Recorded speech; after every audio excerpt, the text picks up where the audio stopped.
So, hey everyone, as always, I'm going to start by asking everyone here to let us know in the chat if everything looks okay. We'll be sharing a presentation in just a few seconds as well. Also, tell us where you're from, who you work for. That's always super nice to hear who's there. Always great to be back at APS. Wish we could be in Berlin today. I'm Simon, I'm head of ASO at AppTweak, joined today by Eric from Pixel Federation. So for the first time, thanks Eric for doing this. Super glad to have you here. Hey Simon, thanks for having me. I have, so I'll start sharing the presentation now. So we get also the usual commercial info and details about today's presentation out of the way. We're going to be talking about a real case study about how ASO is done at Pixel Federation. That's why we're here today. Real example of how it's done, what's difficult, how you address it. So I'm super thrilled for that. Just before that, quick word about AppTweak. So we're an ASO tool, market intelligence tool as well. If you're familiar with APS, you probably know us already. Otherwise, you're more than welcome to go check out our website and get more information about us. We work with a lot of different apps and games across the industry. So we've accumulated a lot of data. It's really important to us to make sure we can also advise our clients on this. And so I think we're actually going to be talking about KPIs quite a lot today. I myself am head of ASO, which means I'm leading our consulting services and also getting to share a lot of insights during events such as today. Eric, I'll let you introduce yourself in a second, but just before that, I want to let everyone know a few things. First of all, I saw in the previous presentations, people were interested in getting slides. So I want to let you guys know today's slides will be made available on our website. So feel free to reach out to our team if you can't find them on apptweak.com. Second of all, there will be Q&A in this session. We're going to chat for about 30 minutes about how ASO started at Pixel Federation and how you're doing it today. But after that, we'll have 15 minutes for Q&A. So feel free to ask your questions at any time during the presentation, and we'll check them in the second part of our talk. And finally, if you're looking to get started with AppTweak, or if you want to upgrade plans, you can enjoy a small coupon we have for today's presentation. So feel free to check it out as well. Now that I've got everything out of the way, Eric, once again, thanks for being here today.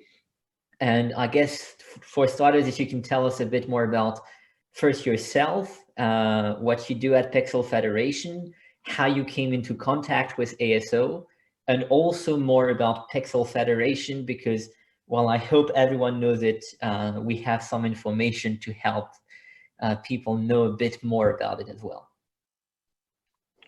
Yeah, absolutely. So thanks again, once again for having me. My name is Eric Hegeli. I'm one of the senior marketers at Pixel Federation, and one of my responsibilities is to oversee ASO agenda in the company. At Pixel Federation, we are 200 plus people, mobile game studio from Bratislava, Slovakia. We have several games published, most notably Dig's Adventure or Train Station 2, among others, and several games in the works. And yeah, I'm super excited to be here. Amazing. So one thing I already want to point out, because when we prepared for this talk, I did a little digging in our own data at AppTweak, and I saw that on your organic search installs, most of your games have more downloads coming from generic terms than brand terms, and overall your generic installs are always really on point, and really it is a good part of traffic when it comes to generic. So we're going to be talking a lot about keywords. But overall, can you share a bit already the philosophy of how to address broad generic search, also, I guess, UA, how you also just work between UA and ASO maybe? Yeah, so I mean, we primarily focus on paid marketing. That's where most of our efforts go to. But obviously, ASO is a crucial part of the whole complex system, I would say. And we really try to make sure that we position ourselves for the correct keywords when it comes to our store listings. And the main reason is like you pointed out, to be able to rank for those generic keywords and increase receive extra traffic from those searches. Yeah. And in terms of your personal role, how did you start ASO maybe? And also today, how much of ASO are you doing compared to UA? How do you are you able to find synergies between the two? Yeah, so my start in ASO were sometimes like 2 or 3 years ago, I would say. It was pretty much within the first year I came to Pixel Federation, and the reason for that was because it came, as a really obvious thing to work on, since we are sending all our paid users towards our store listings, and that's where I started to dig deeper into the topic, trying to understand what it consists of. That's about the conversion and visibility, and yeah, that's something like 2 years now. And yeah, we, as I said, primarily focus on the paid marketing, but that doesn't mean that we neglect the organic. And the reason for that being that we can control paid much more than we can control organic. But yeah, we want to position ourselves for the right words. And so when you try to distribute time between the two, how much time would you say you allocate, and is it maybe to give an example, let's say it's 25% ASO, 75% UAs, and would it be a week per month for ASO, or would that be more spread out and more continuous? So if I would say it in numbers, I would say it's 80-20, UA versus ASO. And it might depend game to game, right? Because not all of the games receive that same amount of work hours. Like say Train Station 1, which is one of our older titles, it doesn't get paid UA efforts anymore, as compared to perhaps Train Station 2, which gets significant amount of efforts. But I would say in general it's like 80-20 between UA and ASO. Okay, yeah, that's amazing. And so I think I definitely want to touch about the workflow, and you've been kind enough to share with us actually a view of that. So what I find interesting is that you have basically a new App Store build being released every 4 weeks, and you build it around it mostly, right? Yeah, kind of. I mean, this is just like a snapshot of the workflow. It makes it really easy to discuss it with the production teams. I mean, ASO for us at Pixel Federation, I would kind of say that it's like a platform that intersects those two worlds, production and marketing, which very often go their separate ways. But I think ASO really helps to bring these two worlds together, to serve as like a platform where we can talk and regularly meet and have the agenda that we work towards together. And as for those builds, yes, I mean in this workflow, it's highlighted this every 4 weeks, but it doesn't necessarily need to happen that way. It's just like to highlight the fact that we need to account for those builds and need to communicate like, okay, you guys are working on pushing a new build on iOS. Let's check if you need to update our screenshots or metadata or anything ASO related.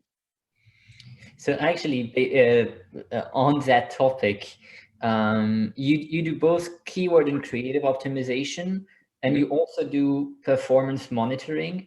So Before we touch on keyword and creatives, which is what I want to talk mostly about today, before that, I'm interested in hearing for performance monitoring, how often do you do it? I see there's at least one weekly check-in.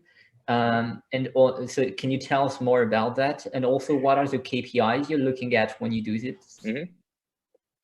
Yeah, so those weekly check-ins, that's basically what I mentioned. That's like we meet once a week with the production teams for 30 minutes or so, and we primarily discuss what we'll be doing on the conversion side of things. So there's pretty straightforward KPI if the conversion rate is stable or hopefully improving, and that leads to all the efforts that we work on together.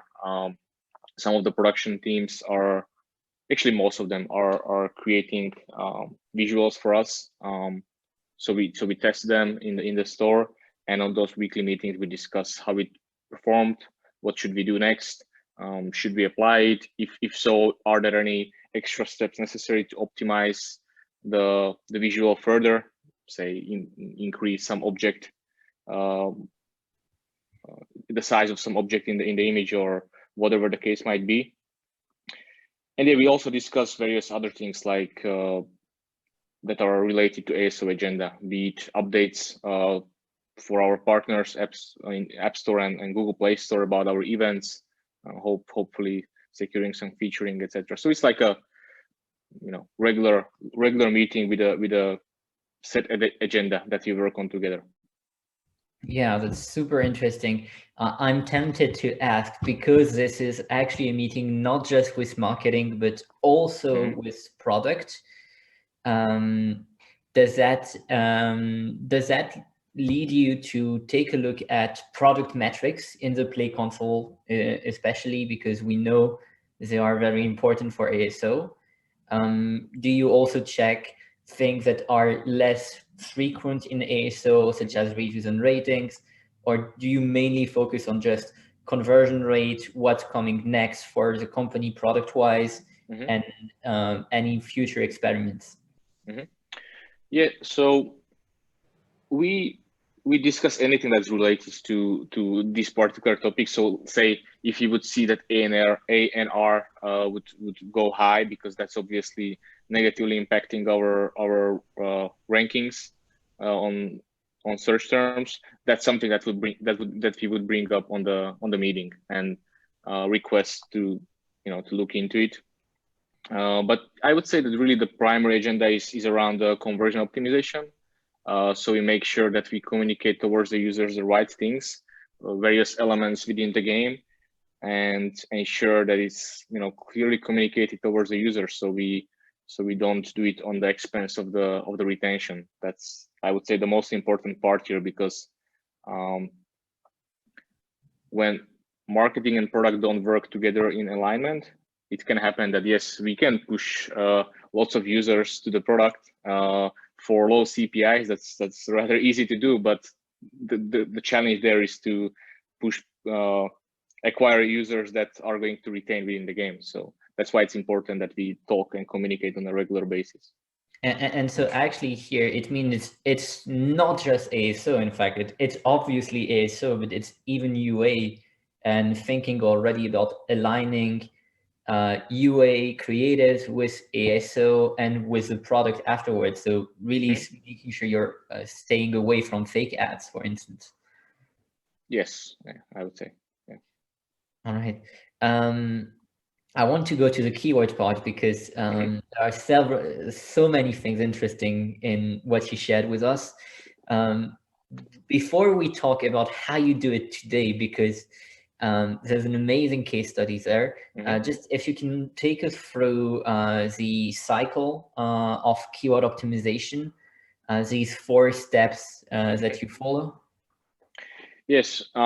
So keyword optimization had a longer history at Pixel Federation. We actually, in the past, something like 2 years ago, we worked with an external agency called LabCave, and the goal there was to really understand if it really works in the gaming industry, if we really can, put search terms in our metadata and to increase the organic traffic. which has proven to be doable. But the biggest question there for us was that is it profitable in terms of expenses that we had, for paying the external agency compared to the extra users and the lifetime value that we got out of them. And it was really difficult to figure out that relation there and to pinpoint, okay, we generated this more revenue thanks to the extra organic users. So we started to implement this process internally. And a great help here was using the keyword optimization cycle from ASO Stack. And that's something that we internalized and we were doing through spreadsheets, which was lots of work. But yeah, that's something that we've been doing. Yeah, we have, you've given us examples of spreadsheets, so yeah. I want to share that because I think it's super interesting to see how you got started and also what does an ASO tool like AppTweak can provide you, but how you're also still looking at internal metrics as well, and how it makes it quite a lengthy process. That's given how you're spreading it over 4 weeks, I would assume you do a little bit of every day or every few days instead of thinking just do it once, like give it several days in 1 week and then leave it and not touch it at all for the rest of the month.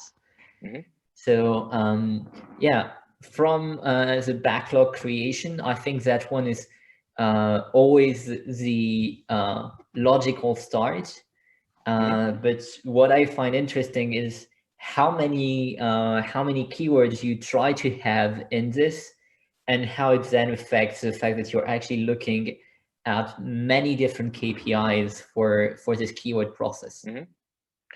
Yeah, so as you mentioned, the process starts with the backlog creation, which is just like loads and loads of keywords and search terms that are relevant to our game. We use many different ways to do the research, from brainstorming to our ranked keywords to relevant search terms that are good enough to go into the backlog. And it really is just like to create as long list as possible. We usually end up with something between 1,000 to 1,500 search terms. And yes, then as you mentioned, then we try with all the next steps, we try to narrow down that list to a much shorter list of keywords that we want to target, with assigning various data from performance measurements to our rankings, difficulty, volume, and all those great metrics that you guys provide. And then we basically score every single search term based on which we prioritize what we want to target in the next keyword iteration cycle. So what I find especially interesting is in the performance data is that you try to really have a look at how the keyword impacts not just downloads, but even retention. So can you tell us a bit more about that? Are you doing this using search ads data? Are you looking at an MMP data combined with search ads? Yeah, so basically those data from performance data measurements are from our internal reporting, which we download from Apple Search Ads. And basically it allows us to understand which particular keywords lead to highest LTV, which includes retention as well, obviously, and the conversion rate. So it's like two important insights for keywords, and based on that we assign a score. Once again, like if the LTV is above average from the whole list, and then it gets extra score. If it's also converting very well, it also gets extra score, and that way particular search term could be having score of 3, say. That's just like how we do it. And because of that, how much of the search ad strategy is actually meant to also help ASO? Is it just a bonus to you, or is it really thought as we want to always have a certain amount of our search ads budget to actually feed data on keywords we think can be relevant? Yeah, so in our acquisition channels, we use search ads through Apple search ads, and it's obviously we primarily measure our performance based on how much money we can spend and how much we can return within 1 year. That's pretty standard in the industry, and it represents certain part of our budget from 5 to 10% roughly. But yeah, that's all the data that we get from there. We try to use also in ASO in this way. And if we now move to the more ASO, like regular data, what are the KPIs you consider most relevant from AppTweak? Do you focus on only the volume, or do you also take into account competition, chance? What is your take on the keyword? Do you try to balance the different KPIs? Did you focus on mainly one? And what's kind of the weight you would give to each type of KPI you can find? So it all plays a certain role within the scoring in the scoring process. So first is the performance data measurement, where we generate a score from 1 to 3. Then there is keywords data measurement, where we take into the account the volume, the difficulty, and our current ranking. And then in the relevance scoring part, we just go through the list and assign a score based on relevance. Like if this is like a super relevant keyword that you have to have in the title, or it's like relevant or perhaps even irrelevant. And based on all these inputs, we come up with a score for the particular search term based on which we prioritize. What I find particularly interesting with relevance scoring is how you can also try to assess how accurate the algorithm is, because I do know that from experience, you might think a keyword is very relevant to you, and then when you do a live search, you find out that Apple's actually associated that word with something completely different. So I find super interesting that you're doing this. And so are you also taking into account this understanding from the algorithm when you try to score? Yeah, that's where the relevance part comes into the place. So yeah, we do. Okay, so it's not just thinking about how you think it's relevant to your game. It's also actually looking at what the algorithm seems to think as well. Yes, yeah, exactly. And so once you have these scorings, you go to combinations, and then, and only then, actually, you start really doing the selection of target keywords. So that does mean that also you always try to take into account the long tail. Yes, because once we have the score for particular search terms, we also break down on individual words. So we actually can see like these particular words, this particular word in how many search terms does it appear. So that's also like a big input based on which we create a target keywords list. Yeah. And so that process takes approximately 2 weeks, all right? And then you go to crafting metadata and localizing. Yes, that's correct. How do you address localizing? So first of all, like we start from the English language, obviously that we can do ourselves. But for other languages, we do need an input from external help. So we use external agency for translating those strings, and we basically structure our long description in 20 different like strings. It's called strings or paragraphs, and we kind of use it as a showcase for like, hey, this is how we did the English language. Here is the list of say 70 words in German language. We would like you to update the description so it appears a certain amount of times within the long description overall. And sometimes not all strings do need to be updated, so it's kind of like also cost efficient to do it this way. And so the long description is actually a focus of yours as well. I'm guessing it's for Google Play. Yes, obviously. Have you ever been able to isolate how many times you want to repeat a certain keyword? So we try not to go over. It depends on the length, obviously, because it's based on the density overall across the metadata. But our long descriptions are usually long from 3,200 ish words, characters to 4,000.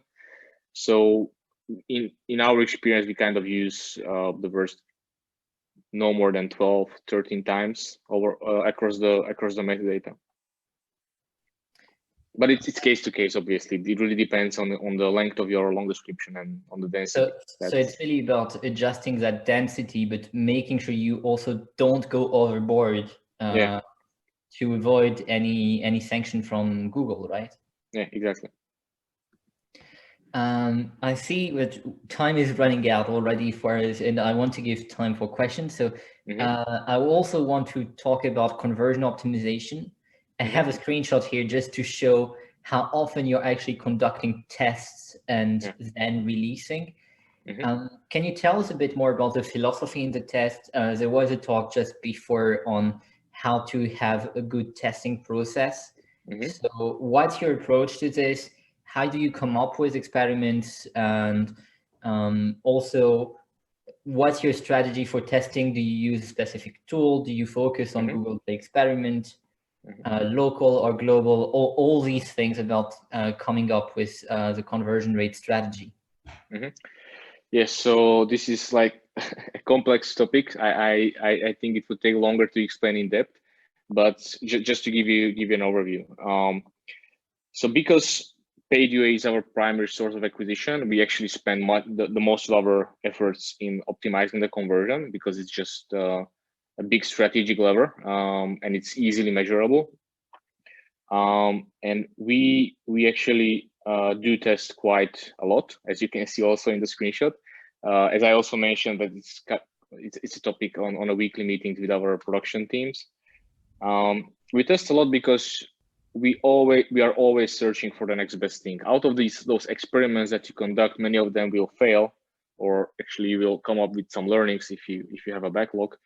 But we just continuously look out for the next thing that will improve our conversion and keep testing. The way we come up with the ideas, there are many ways we can do it. First of all, big influences from the marketing creatives. What we see that works on the users, we try to translate that visual messaging into the store as well. And we also have like this internal structure of screenshots that actually come down to the USP, to the messaging that we want to highlight in the particular image. So it helps us to be structured and systematic. So you would actually be testing on an ad platform first, and then trying to translate the tests to the actual store. Is that right? Yeah, we test on Google Play. We do regular A/B tests from Google Play store provides, and we do that on weekly basis. We do it like there's constant testings. We have this rule that a weekend without the test is a lost weekend. So we always test, and whatever that we find works best on Google Play Store every now and then. So that means roughly once a month. We update also our App Store screenshots based on the learnings from Google Play, because there's just no really other way to go around it. And we also have this internal reporting where we watch conversion rate timeline on both platforms, and basically that helps us to understand, like, okay, perhaps sometimes we might take a misstep. Say we apply something to App Store that we've seen works on Google Play, but those platforms are different. If the conversion will go down from that particular update, we can reverse. It's worst thing that will happen, we just go back. So that's how we do it. Yeah. I think that's a very nice way of trying to have this carryover to maximize the reach you can and the scale you can have from A/B testing on Google Play, but still making sure you're always taking into account the specificities of the App Store. Yeah. Now, when you test on Google Play, do you test per local or do you test globally? Good question. No, we actually use a lot custom store listings. Custom store listings help us to create a cluster of geos that are important to us. By important to us, I mean the countries that are grossing the most, monetizing the best. So that's very important for us to optimize those for conversion, because that's where we run paid UA the most. And we create these groups of countries, which also helps us to collect data much faster. So if you would do it in a localized way, the standard way that I guess most developers are doing it, it would take much longer time, and not to mention the confusion. Like in some markets, it ends up some way, some particular screenshot converts best. In the other countries, will be different, and that creates a lots of project management work. To upload everything, to keep track of this. We just simplify. We make sure that it converts the best across, because we also don't do that with creatives. We don't go that deep into that, because it's just Facebook and Google don't allow you to the way the algorithms works. You cannot just run many different creatives in different countries.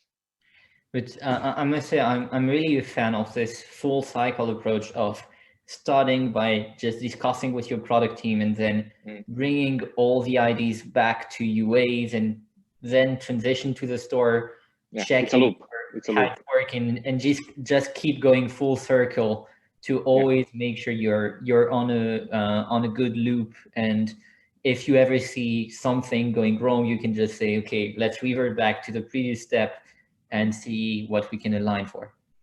Yeah, I find it extremely important and really a helpful process, because by talking and having a common platform like ASO kind of is for us, it helps us to meet often, to talk about things, to help production teams to understand, like, okay, this is what works in marketing. Perhaps there's a way to reflect that in the first time user experience, which we actually did. One of the reasons we were able to improve first time user experience in Diggs Adventure and Train Station 2 over the past year was also because of this improved communication, because of this loop that you mentioned. Amazing. I think we're out of time for just this chat. I want to give time for the floor to also share some questions. So for everyone, it's definitely time to turn to the chat. I'll be looking at that as well. We have 20 seconds delay, but I see we already have a few questions. So I'll start with Alina's question. How do you measure the results and build your keyword strategy? And especially, how often do you update the keywords? Would you say it's something that systematically you would say every 4 weeks keyword update, or how do you adapt from that? Yes, so initially it's like showcasing the process. We were doing it on a monthly basis. Obviously, you can cover only a certain amount of countries based on all the agenda that you have on hand for each project. But recently we switched to a quarterly updates, thanks to suggestions from AppTweak guys, because we kind of like switched from the spreadsheet based process to fully AppTweak based process. So we conduct all the planning and everything in AppTweak itself, which is basically our goal. We want to spend less time on these cycles so we can cover more markets, because at the end of the day we expect this will bring more results, because obviously ASO is not just about optimizing one particular country where you can get on maybe certain increase in organic, but if you maybe say you would optimize United States, you would get 5% increase in visibility. But if you would optimize Germany, you could get 200% increase of visibility. And if you combine this across different countries, it will lead to the better results. So yeah. Yeah, I think that's actually a very nice take about how I think there's still this idea that just doing ASO is always going to keep adding more and more growth. And it's partially true because there's always new areas to find, I think, but also how the more competitive, the more ASO now has become something where it's purely about defending your position and not just conquering going for a larger conquest of your market, but it starts with defending your position in those big markets where everyone is already doing it, and then try to say, maybe we need to learn to look at smaller markets where we see there's a lot of potential for growth. Yeah, it really depends game to game. Like as I mentioned, for example, Train Station 1, which doesn't get that much of paid UA activity anymore. Over there, it's perhaps a bigger focus to optimize the keywords and AS overall. So yeah, I agree. I see we have another question from Maximilian, asking, how do you handle the export and import of data, especially for ASO related data for all these keywords? Do you use the AppTweak API? Do you use the native tools provided by Apple and Google? Good question. So in the spreadsheets that we were showing in the presentation, it was actually exported through CSV. And that was, as you might assume, quite a lot of work to put it together for that many keywords. And that's why we actually switched to bigger plan with AppTweak, so we can conduct all the keyword optimization cycle agenda within the AppTweak itself. So using the web app. Yeah, the web app. I see we have a question from Matheus about the custom store listings. Are you basing the language or location? What's your approach to this? Do you prefer to still use the main store listing in different languages, different translations? Or do you really start by thinking about the country and start by creating the custom store listing and only add translations for the main store listing for countries where you do less UA, for instance? So I'm not sure if you mean metadata or add the copy in the screenshots, but we actually don't use any text in our screenshots because of this. So we can conduct these custom store listing experiments. So it doesn't play a role in the conversion, but all of our metadata are localized. That's one of the things that we actually made sure that we have localized all the we prioritize, obviously. Like we went through the most important countries and we added some others, but we actually localize in 57 languages on Play Store for all of our games, and all the possible ones in the App Store. I think there's 39 or 40 of them. Not sure. I think we have time for just a couple more questions. So if people listening to the presentation don't get that question asked, also a quick mention that you can find us on LinkedIn, on ASO Stack. So we're always happy to continue the conversation. I'll also be in the chat during later presentations today as well. But for now, I want to touch on Olesia's question. Who's asking if you can share what's happening to your CVR when you ramp up UA budgets. Do you see a correlation between what happens to the overall CVR and the paid CVR specifically with the organic CVR? I mean, yes, there are correlations sometimes, but we, like when you conduct the experiment in the Play Store, you cannot differentiate between paid users and organic users. So we kind of look at that as a whole. But yes, I would say in most cases there is a correlation. Like if you see something converting better for paid users, it usually works well for organics as well. And so is ramping up UA budgets during big pushes something that tends to hurt your conversion rate, or are you able to keep it stable? So yes, I mean, obviously when there's an increase in the store listing visitors might be due to UA push or featuring, then naturally the conversion drops. That's just the way things go. But as soon as you get to the similar level of UA or of acquisition activity that happened before the push or the featuring, it usually levels.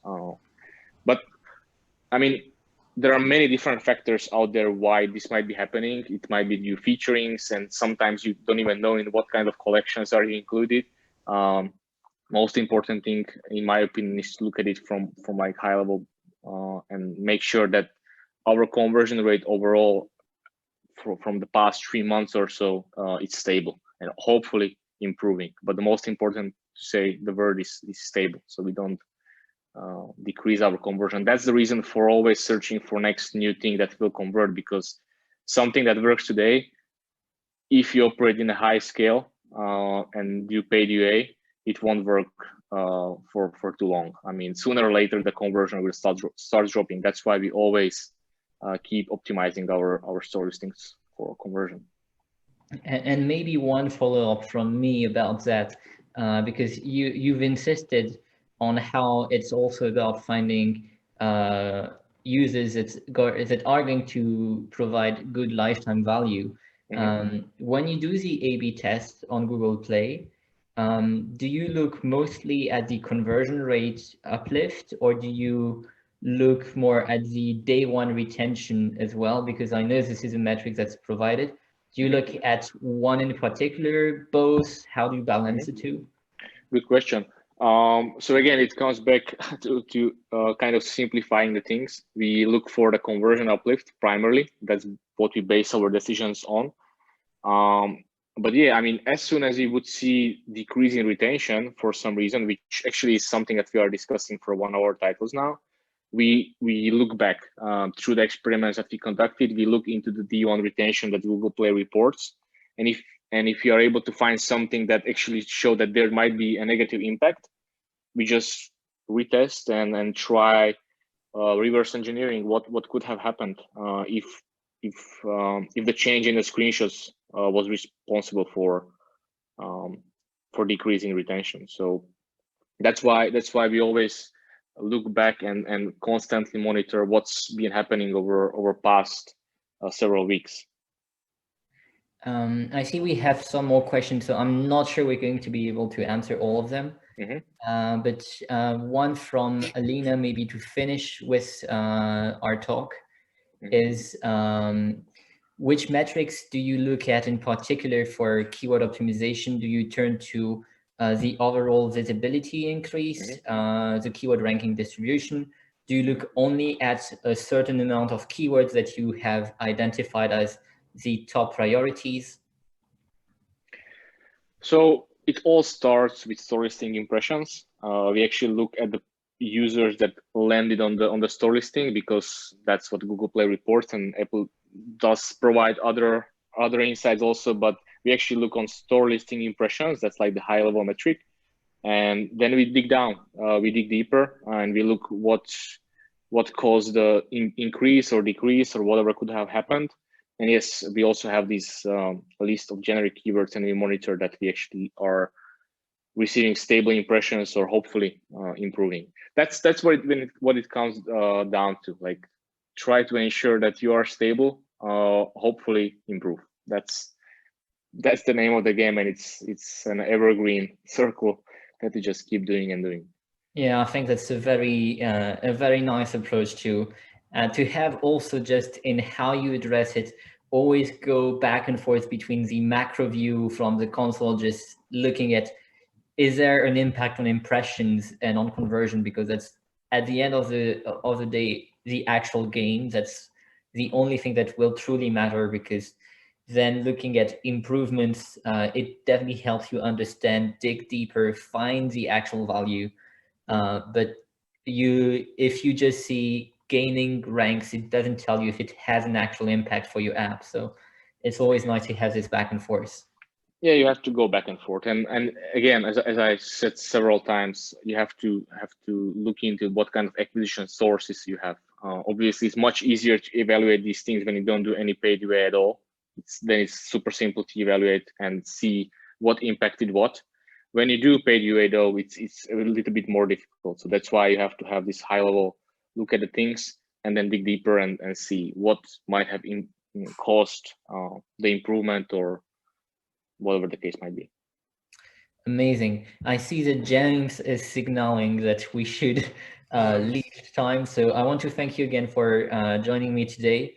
And if people have more questions, I'll be happy to answer in the chat today or on ASO Stack, LinkedIn, and all the social medias.